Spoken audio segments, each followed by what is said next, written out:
یہ کوئی 1.5 سال پہلے کی بات ہے جب اس کا فون آیا۔ مجھے اس نے اپنا نام نور زیب بتایا اور میرے ایک پرانے جاننے والے کا حوالہ دیا اور کہا کہ ایک مسئلے کے سلسلے میں آپ سے ملنا ہے، کیونکہ حوالے والے دوست کا پہلے ہی فون آ چکا تھا کہ ان کا مسئلہ حل کرنا ہے، اس لیے میں نے انہیں اگلے دن کا وقت دے دیا۔ اگلے دن مقرر وقت پر وہ اپنی والدہ کے ساتھ میرے سامنے تھی۔ میری توقع کے برعکس وہ پردے میں تھی، حالانکہ جو کچھ اس کے بارے میں دوست نے بتایا تھا نقشہ کچھ اور بنتا تھا۔ خیر میں نے کہا ہاں جی مسئلہ بیان کریں، تو اس نے کہا کہ مسئلہ چونکہ بہت پرانا ہے تو میں چاہتی ہوں کہ تفصیل سے بیان کروں۔ میں بھی چونکہ فارغ ہی تھا تو کہا ٹھیک ہے۔ تو اس نے کہا یہ کوئی 10 سال پہلے کی بات ہے، ہم لوگ لندن میں رہتے تھے اور کافی ماڈرن تھے، انگریزوں کا سا خلیہ ہمارے گھر میں، بہن بھائی ماں باپ سبھی آزاد تھے اور ہر کوئی اپنی مرضی کی زندگی جی رہا تھا۔ یونیورسٹی میں میرا ایک پاکستانی دوست تھا جو کسی جگیردار گھرانے سے تعلق رکھتا تھا اور جنگ کے نواح میں ان کی ذمہ داری تھی۔ جب وہ واپس جانے لگا ڈگری مکمل کرنے کے بعد اس نے مجھے پاکستان آنے کی دعوت دی۔ خیر کوئی 1.5 سال بعد میری والدہ کی کوئی بہن جو پاکستان میں مقیم تھی اور ہمیں سالوں ہو گئے تھے ان سے ملے ہوئے، ان کا فون آیا کہ ان کا چل چلاؤ قریب ہے اور وہ والدہ سے ملنا چاہتی ہیں۔ پتہ نہیں والدہ کے دل میں بھی کہاں سے بہن کی محبت جاگ اٹھی، انہوں نے پاکستان جانے کا فیصلہ کر لیا۔ اچانک میرے ذہن میں اپنی پاکستانی دوست اور اس کی دعوت یاد آ گئی اور میں نے والدہ سے کہا کہ میں بھی پاکستان جانا چاہتی ہوں، وہاں کچھ دوستوں سے مل لوں گی۔ خیر ہم دونوں پاکستان آ گئے، لاہور اپنی خالہ کے گھر قیام کیا۔ گھر کیا بس 2-3 کمروں کا مکان تھا۔ میں نے تو ایک رات بہت مشکل سے وہاں گزاری، پھر اگلے دن میں نے ہوٹل میں کمرہ لے لیا اور وہاں شفٹ ہو گئی اور اپنے دوست کو کال کی کہ اسے بتایا کہ میں پاکستان میں ہوں۔ یہ سن کر وہ بہت حیرت زدہ ہوا کہ تم کیسے آ گئی پاکستان، تم تو پاکستان کے نام سے بھی بھاگتی تھی۔ میں نے کہا تم نے دعوت دی تھی تو آ گئی، اب اگر کہتے ہو تو واپس چلی جاتی ہوں۔ اس نے کہا نہیں ایسی بات نہیں ہے، تم بتاؤ کہاں ہو، میں لینے آ جاتا ہوں۔ میں نے ہوٹل کا نام بتایا، اس نے کہا کہ وہ شام تک آ جائے گا مجھے لینے۔ جون جولائی کے دن تھے، گرمی انتہا کی تھی، اس لیے میں نے سارا دن کمرے میں گزارا۔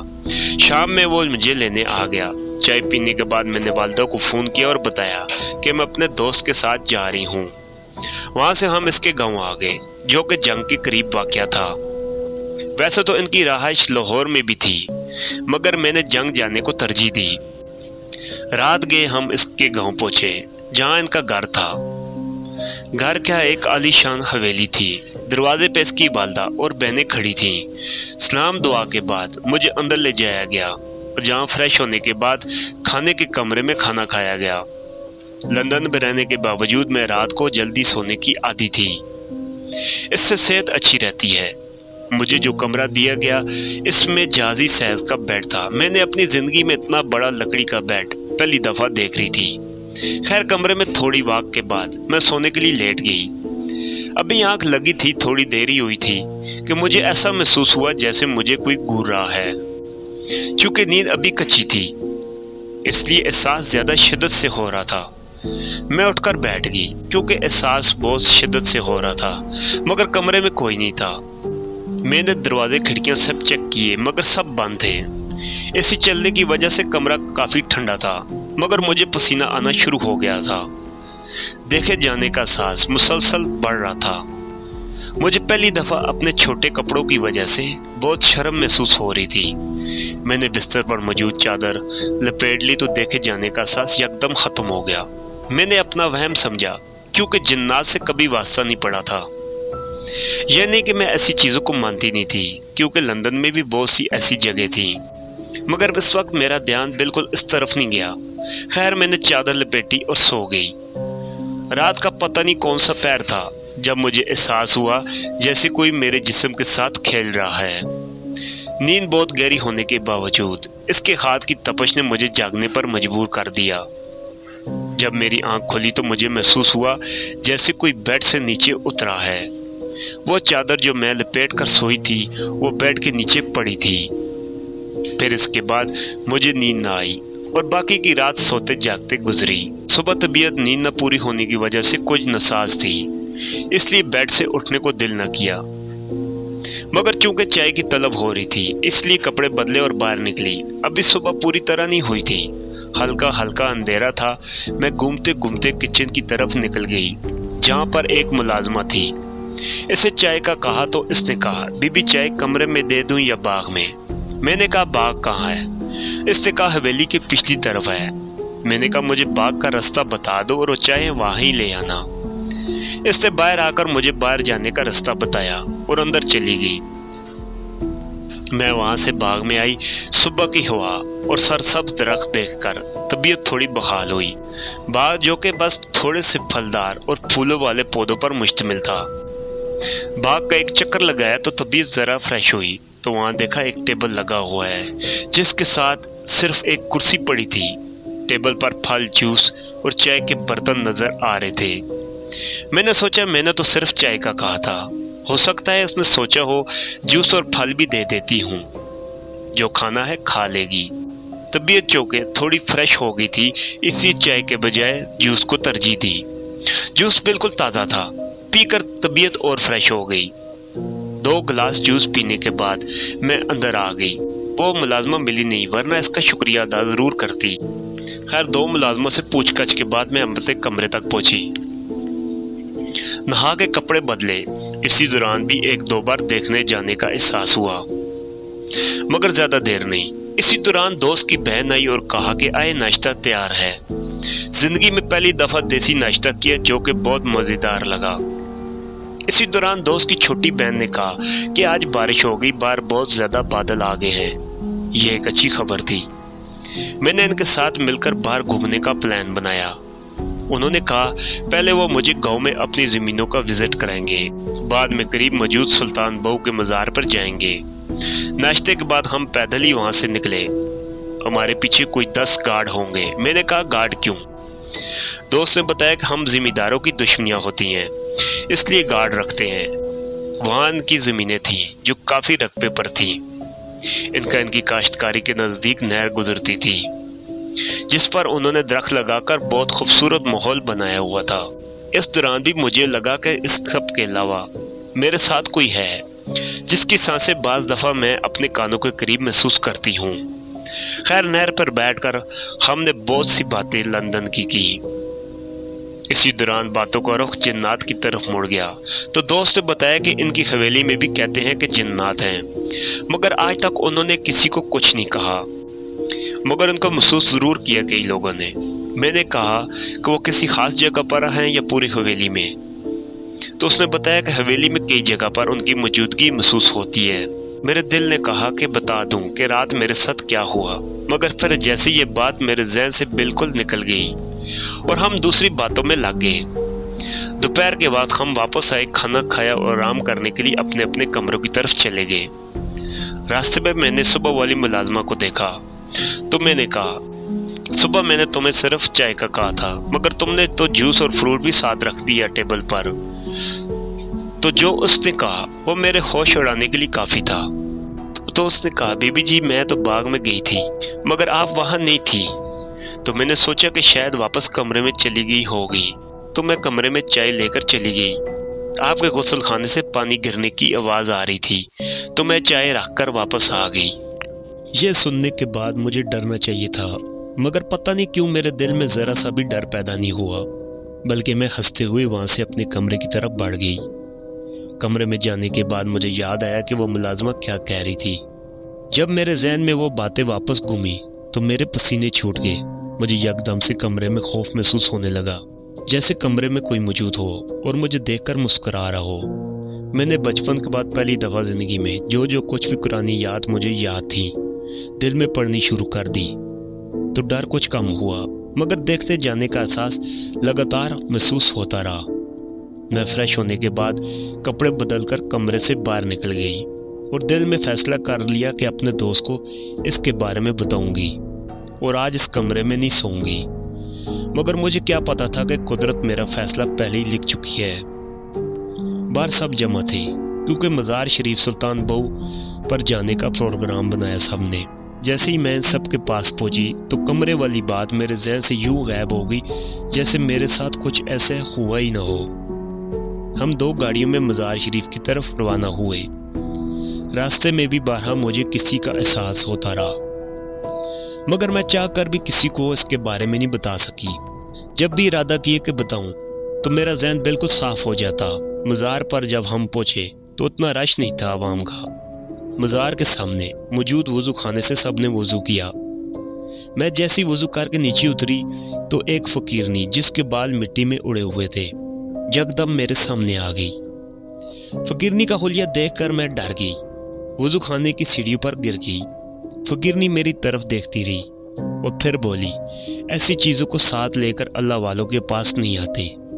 میں نے کہا میں سمجھی نہیں۔ تو اس نے کہا یہ کمبخت جو تیرے سر پر چڑھ کے بیٹھا ہوا ہے اسے اتار۔ میں نے کہا مجھے تو کوئی نہیں دکھ رہا۔ جھوٹ بولتی ہے تو جانتی ہے وہ تیرے ساتھ ہے، مگر اس نے تیری زبان بند کر دی ہے، تو بول نہیں سکتی۔ جا چلی جا واپس یہاں سے، جا کر اپنے گناہوں کی معافی مانگ، جان چھوڑو آج سے ورنہ یہ ساری زندگی کا روگ بن جائے گا تیرے لیے۔ میں نے کہا کیسے جان چھڑاؤں؟ تو اس نے کہا جا ڈھونڈ، اب تیری زندگی تلاش میں ہی گزرے گی۔ اسی دوران مجھے دوست کی بہن نے آواز دی کہ وہاں کیوں بیٹھ گئی ہو، آ جاؤ۔ جب میں نے واپس فقیرنی کی طرف دیکھا تو وہاں کچھ بھی نہیں تھا۔ میں گھبرا گئی اور بھاگ کر باقی سب کے ساتھ مل گئی۔ دوست کی بہن نے پوچھا آپ وہاں کیوں بیٹھ گئی تھی؟ ہم یہاں آپ کا انتظار کر رہے تھے۔ میں نے کہا مجھے اس فقیرنی نے روک لیا تھا۔ انہوں نے کہا کون سی فقیرنی؟ آپ تو اکیلی بیٹھی تھی وہاں۔ یہ سن کر میں اور پریشان ہو گئی۔ خیر اندر گئے، مزار پر دعا کی تو مجھے عجیب سے خیال آ رہے تھے۔ گڑ گڑا کر دعا مانگی کہ اب کوئی گناہ نہیں کروں گی، بس اس سے جان چھڑوا دو، کیونکہ اب میں بہت زیادہ پریشان ہو گئی تھی۔ وہاں سے واپسی پر ہم مائی ہیر کے دربار پہ آئے۔ وہاں بھی مجھے وہ فقیرنی نظر آئی۔ جب میں نے اپنے دوست کو کہا کہ وہ دیکھو وہ فقیرنی، تو اس کو وہ نظر نہ آئی۔ اس نے کہا تمہیں وہم ہو رہا ہے۔ پتہ نہیں کیسے میری زبان کھل گئی اور میں نے ساری تفصیل سے اپنے دوست کو بات بتا دی۔ ساری تفصیل سننے کے بعد وہ بھی پریشان ہو گیا اور مجھے کہا کہ کل میں تمہیں قریب ہی موجود کسی بزرگ کے پاس لے جاؤں گا، آج رات تم چھوٹی بہن کے ساتھ سو جانا۔ میں نے کہا ٹھیک ہے۔ رات میں اس کی چھوٹی بہن کے ساتھ سوئی تو دیکھے جانے کا ساز تو ہوتا رہا، مگر اس سے زیادہ کچھ نہ ہوا اور رات گزر گئی۔ صبح ناشتے کے بعد میں نے دوست سے کہا کہ چلو مجھے وہاں لے چلو، تو اس نے کہا چلو۔ ہم اس کے گاؤں کے ساتھ واقع ایک دوسرے گاؤں میں پہنچے۔ میرے خیال میں وہاں اس نے پہلے اطلاع کر دی ہوگی۔ کافی لوگوں کی موجودگی کے باوجود ہمیں اندر جانے کا پہلا نمبر دیا گیا، یا کوئی اور وجہ رہی ہوگی۔ اندر ایک بزرگ بیٹھا ہوا تھا 50 سالہ۔ سلام دعا کے بعد میں نے سارا حال اس کو بتا دیا، جس کے بعد اس بزرگ نے کچھ پڑھنا شروع کر دیا۔ جیسے جیسے وہ پڑھتے جاتے تھے میرے سر اور کندھوں پر سے وزن بڑھتا جاتا تھا۔ اچانک کوئی چیز مجھ سے الگ ہو کر دیوار میں سما گئی اور دیوار پر ایک سایہ نظر آنے لگا، مگر مجھے لگ رہا تھا کہ وہ بہت غضبناک ہے اس وقت۔ بزرگ نے اس کو کہا کہ کیوں اس لڑکی کو پریشان کر رہی ہو؟ سائے سے آواز آئی کہ میں اس کو پسند کرتا ہوں۔ تم جتنا علم رکھتے ہو اس سے زیادہ علم میرے پاس ہے۔ میرے راستے میں مت آنا، ورنہ یہ جو تم نے ڈھونگ رچایا ہوا ہے 1 منٹ میں ختم کر دوں گا اور تمہیں ننگا کر کے سارے گاؤں کے سامنے کھڑا کر دوں گا، اور جو تم نے اس گاؤں کی عورتوں کے ساتھ کر چکے سب کو بتا دوں گا۔ اتنا سننا تھا کہ وہ بزرگ گھبرا گیا اور اس سے معافی مانگنے لگا۔ میرے دوست سے جب یہ سنا تو اس نے بزرگ کو گریبان سے پکڑ لیا اور 2-3 تھپڑ مارے، مگر میں نے کہا چھوڑو، چلو ہم چلتے ہیں۔ جیسے ہی ہم باہر نکلنے لگے تو سائے نے کہا میں اب تمہیں نہیں چھوڑوں گا، جاؤ جہاں مرضی چلی جاؤ، ہر ہفتے کے 2 دن میرے ہوں گے، میں آیا کروں گا اور خوب سج سور کر رہا کرو میرے لیے۔ میرے خوف سے برا حال تھا، میں بے ہوش ہونے کے قریب تھی کہ میرے دوست نے مجھے پکڑا اور باہر گاڑی تک لے آیا۔ گاڑی میں بیٹھتے ہی میں نے دوست سے کہا کہ مجھے لاہور میری والدہ کے پاس چھوڑ آؤ۔ دوست بھی پریشان ہو گیا تھا، اس نے بھی سوچا اس وقت یہی بہتر ہے کہ مجھے میری والدہ کے پاس چھوڑ آئے۔ خیر گھر سے کپڑوں کا بیگ لیا اور لاہور کی طرف نکل پڑے۔ میں نے اپنی والدہ کو فون کیا کہ پوچھا کہ وہ کہاں ہے۔ ماں آخر ماں ہوتی ہے، میرے لہجے سے وہ سب سمجھ گئی کہ میں پریشان ہوں۔ والدہ نے بتایا کہ وہ وہاں ہی ہے اپنی بہن کے گھر۔ میں نے اپنے دوست کو ایڈریس بتایا تو اس نے مجھے مطلوبہ جگہ پر ڈراپ کر دیا۔ میں نے اپنی والدہ کو سب بتایا اور انہوں نے اپنی بہن کو۔ سب پریشان ہو گئے۔ خالہ کی ساس نے بتایا کہ یہاں قریب ہی ایک بندہ ہے جو کالا علم کرتا ہے مگر جنات کو قابو کرنے کا دعویٰ کرتا ہے۔ ہم فوراً اس کی طرف روانہ ہوئے۔ وہاں جاتے ہوئے راستے میں بار بار میرے دماغ میں ایک ہی جملہ گونگ رہا تھا کہ مت جاؤ وہاں، مگر میں چلتی رہی۔ 2 گلیاں دور اس بندے کا گھر تھا۔ جب ہم وہاں پہنچے تو وہ کہیں جانے کے لیے نکل رہا تھا۔ ہمیں دیکھ کر رک گیا اور مسئلہ سننے کے بعد اس نے ہمیں اندر بلا لیا۔ جیسے ہی ہم اندر داخل ہوئے ہمارے پیچھے وہ بھی اندر داخل ہوا۔ جیسے وہ بندہ گھر کے اندر داخل ہوا تو جیسے کسی نے اس کو ہوا میں اچھال دیا ہو اور ہمارے اوپر سے اڑتا ہوا آ کر سامنے گرا اور اس کا سر پھٹ گیا۔ پھر تو جیسے کوئی باقاعدہ اسے مارنے لگا۔ کبھی ایسا لگتا جیسے کوئی لاتے مار رہا ہو اسے اور کبھی تھپڑوں کی آواز آنے لگتی۔ ہم فوراً وہاں سے واپس پلٹے اور گھر کی طرف دوڑ لگا دی۔ لوگ بھی حیرانی سے ہمیں دیکھ رہے تھے کہ ان عورتوں کو کیا ہو گیا ہے۔ گھر پہنچتے ہی میری والدہ اور خالہ کی ساس جو کافی ایجڈ تھی مگر وہ بھی ہمارے ساتھ بھاگ کر آئی تھی اور چرپائی پر گر گئی۔ خالہ کی بیٹیوں نے فوراً پانی دیا ہمیں۔ ابھی ہم بیٹھے ہی تھے کہ دیوار پر ایک کالا سیاہ بلا نظر آیا۔ میں نے اپنی زندگی میں اتنا موٹا بلا کبھی نہیں دیکھا تھا۔ اس کی آنکھیں اللہ اللہ آج بھی سوچتی ہوں تو خوف سے دل کانپنے لگتا ہے۔ اتنی سرخ تھی اور لگتا تھا کہ ان میں آگ جل رہی ہو۔ وہ آنکھیں مجھے اپنے وجود میں گڑتی ہوئی محسوس ہو رہی تھی۔ اچانک میرے ذہن جیسے الفاظ ٹائپ ہونا شروع ہو گئے کہ میں نے تمہیں کہا تھا نا کہ میں تمہیں پسند کرتا ہوں، تم بھی مجھے پسند کرو اور ان بابوں عملوں کے چکر میں نہ پڑو، ان سے زیادہ علم میرے پاس ہے۔ ایک کا حال تم دیکھ کر آئی ہو اور ایک کا حشر یہاں دیکھ لیا تم نے، اب بھی نصیحت حاصل نہیں ہوئی تمہیں۔ اتنے میں خالہ کی بیٹی نے جوتا مارا جو سیدھا جا کے اس بلے کی کمر پہ لگا۔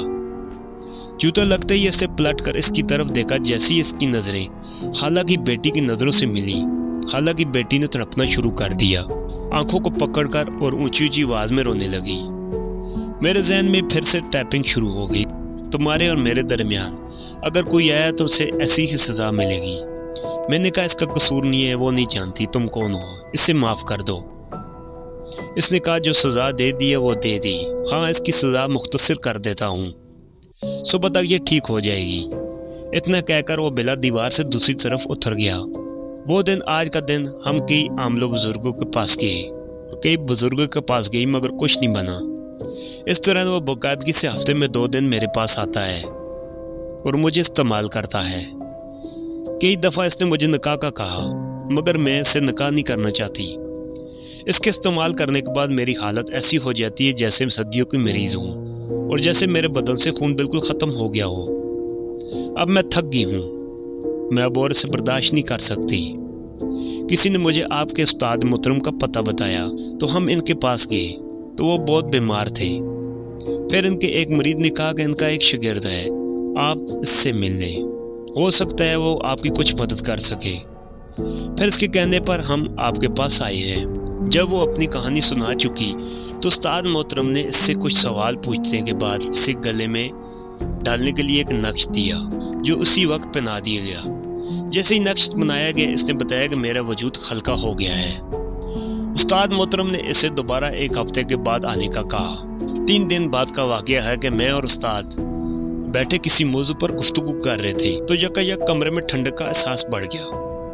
میں چونک گیا مگر استاد محترم ویسے ہی بیٹھے رہے اور کہنے لگے مجھے یقین تھا جب تم اس کے پاس نہ جا سکو گے تو ضرور میرے پاس ہی آؤ گے، اب بتاؤ کیا چاہتے ہو۔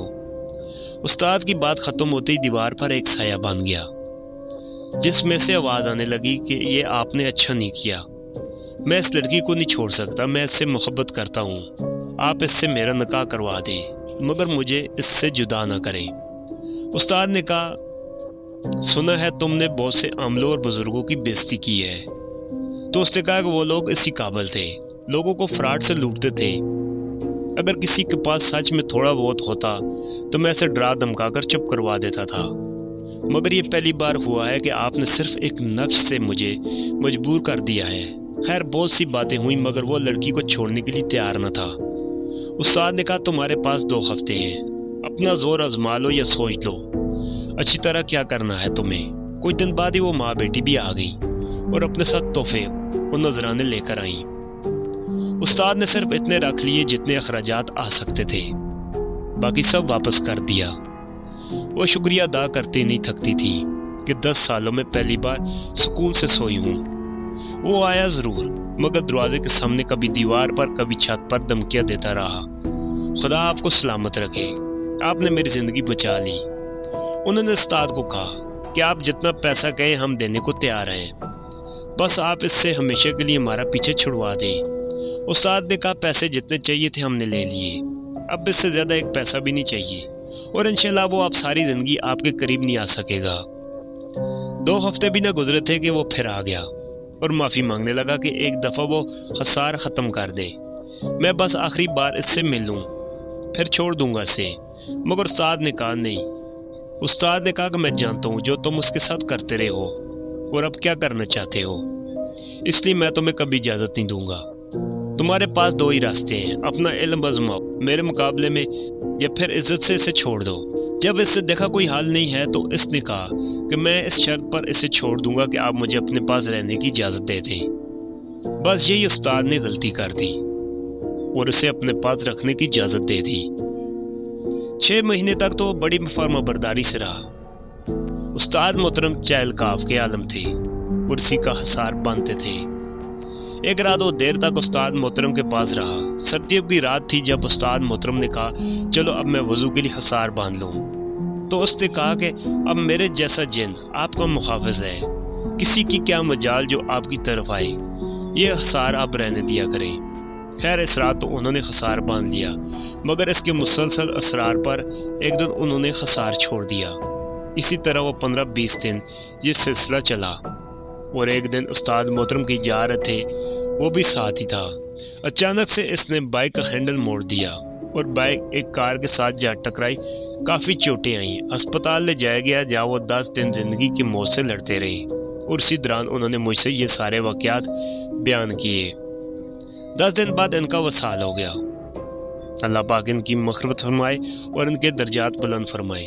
مجھے انہوں نے بہت کہا کہ جو کچھ میرے پاس ہے لے لو، مگر پتہ نہیں کیوں میرے دل میں سے ڈر بیٹھ گیا اور میں ان سے وقت آخر کچھ بھی حاصل نہ کر سکا۔ ان کی تدفین کے وقت میں نے ایک کالے سیاہ بلے کو قبرستان میں پھرتے دیکھا تھا۔